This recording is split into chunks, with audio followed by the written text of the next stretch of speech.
this is Christy Fulk with Create with Christy. I'm an independent Stampin' Up! Demonstrator, and I'm here to share with you another Christmas ornament that my class made last week. And I'm sure if you've gone to any craft fairs or been online looking on Pinterest, you're seeing these pickup truck things everywhere. Christmas ornaments, decor, everywhere. Well, I decided to make a Christmas ornament with a pickup truck. So what I'm using is the Ride With Me stamp set. This is in the annual catalog.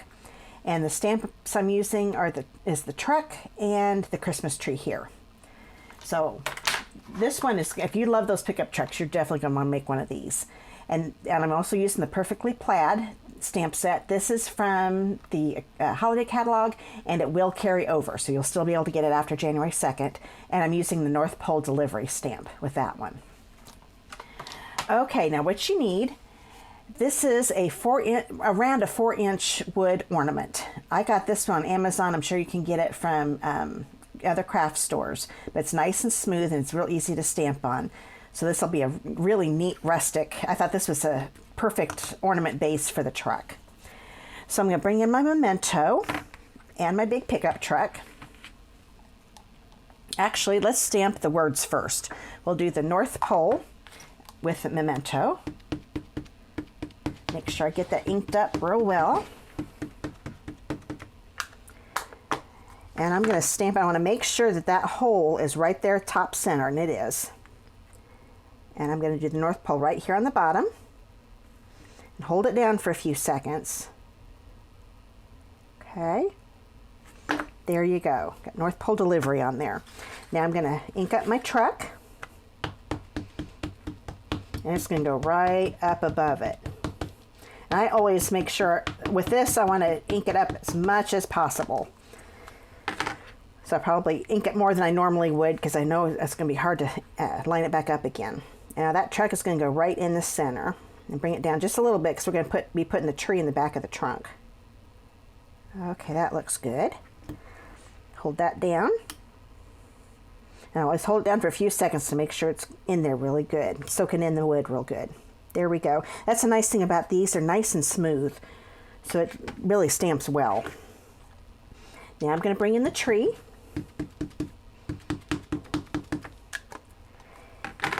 I'm going to line it up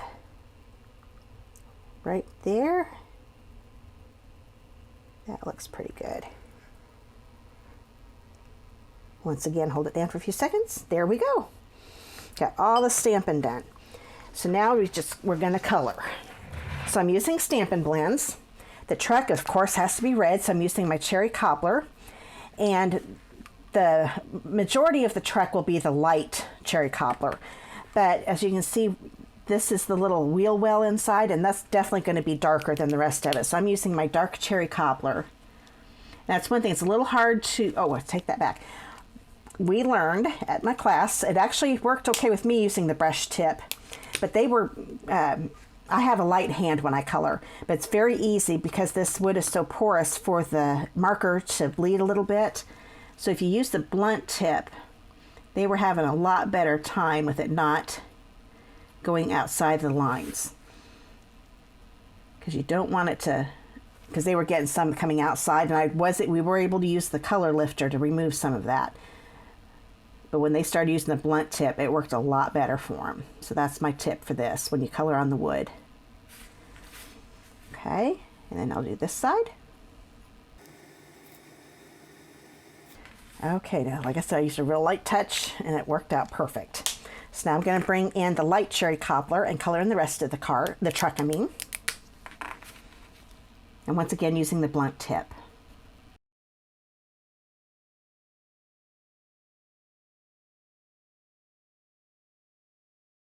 Okay, now he's all colored in. Isn't that pretty? I like that.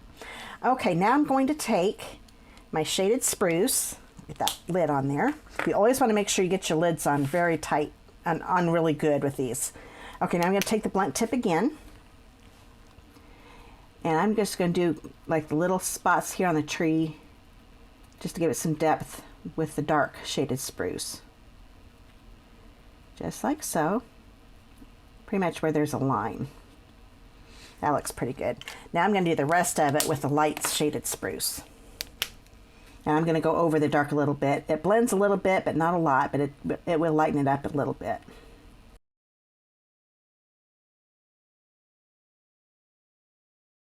Okay, there's the beautiful Christmas tree. Okay, now with the tires, first I'm going to grab my little Daffodil Delight. And I'm going to do that little light at the track right here. There we go. That you definitely want to use a light touch because it's pretty light. Okay, now I'm going to bring in, make sure I'm remembering all my colors here. Okay, I'm going to use the light smoky slate on the metalwork. So it's going to be the little railing down here, or the steps, I guess I should say the step. Make sure I got the right color. Yes, it was looking a little funny there. I didn't think it was the gray. I think once it starts lightening up as you go, after you color. Okay, and then I'm also going to do the bumper. There, that's looking more gray. I think the color of the wood affects the color just a little bit. So now those are done. I think I want to make that a little darker because it lightened up a little too much for me. Okay, there we go. Now I'm going to bring the light basic black. The dark I was afraid was going to be too dark because this is still pretty dark. I'm going to color in the wheel. Tires. So get both tires with a light black.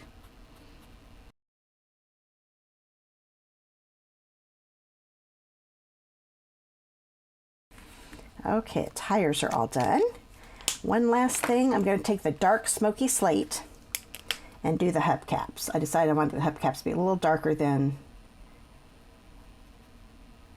the step up for the truck and the bumper. Get that all colored in.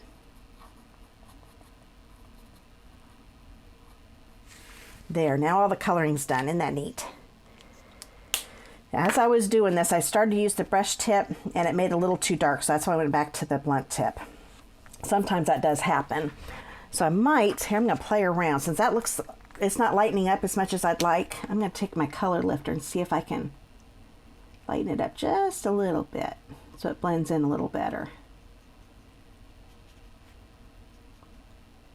So you might just want to stick with a blunt tip.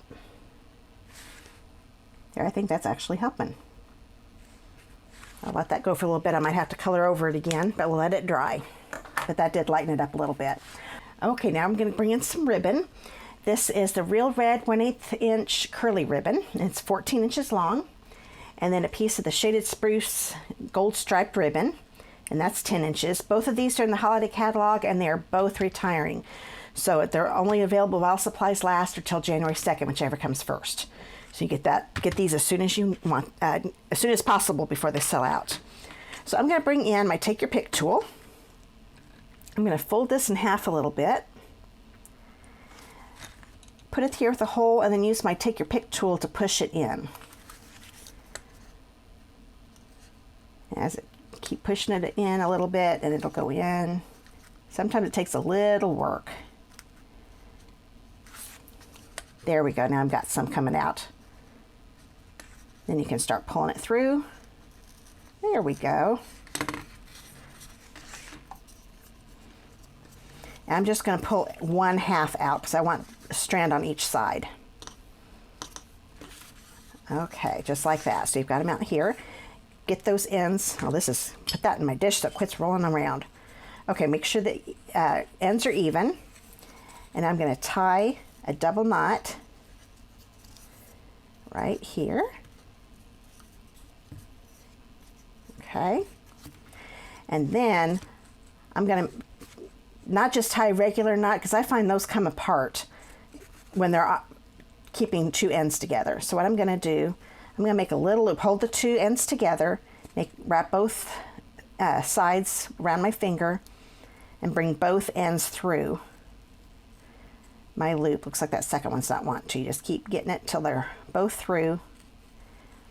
And then start to tighten it up, and then kind of move it up a little bit so it gets close to the end. There we go. And that's going to stay together with no problem, so it'll go on your tree. And I'm going to trim those ends just a little bit. And I do like the frayed look on the top, so it's okay if it starts fraying like it did. I do want to keep it a little long, but it's a little too long. There we go. So now we've got that done. You can keep it that way, but I wanted to have a little bow on here. So I'm going to kind of lift this up a little bit and start sticking that through. You'll see it at the other end, just a little piece of it, and it'll slide through once you get it started. See, I've got that little piece there, and just slide it through. Getting a little piece of my bark coming off. Let's throw that away. And now I'm going to tie this into a bow. So do it like so. Make a little knot. Make it so they're up and down. Then I take the bottom one, make a loop, and then wrap this one around.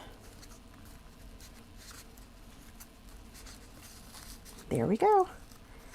Kind of play around with it until I've got it looking the way I want it. I'm going to have a little bit of tail. Just keep tightening it up, and if it gets too long and you tighten it, then bring it down a little bit. I always hold that knot so it doesn't get too loose. There we go, that looks good. Now trim those ends at an angle. I always like trimming at an angle, just gives it a nice finished look. And try to make the ends be about the same length. That looks pretty good. And there's your ornament. Isn't that gorgeous? Now you can tell some of my color lifter got in a place where I didn't want it to. So I'm going to grab my cherry cobbler again, now that the color lifter's dry, and fix that up a little bit. There we go. Good as new. Perfect. Well, I hope you like this ornament. Now you can make your own red truck. Real popular, like I said. I went to a craft fair not too long ago and they were everywhere. So I hope you enjoyed today's video, and if you enjoyed this video, and make sure you subscribe to my video, and you can do that at the bottom right corner of this screen, or you can do it at the end of the video. And I will also have a link to my other Christmas ornaments so you can see it if you want to make some more Christmas ornaments. And if you subscribe, make sure that you click that little bell to be notified when my videos come up. If you just subscribe, you can check out it on your own, but if you want to be notified every time I do a video so you don't miss any, make sure you click that little bell. Okay, I hope you have a great day, and make sure you check out all my links below. I've got links to my Facebook page and my website. See you soon. Merry Christmas.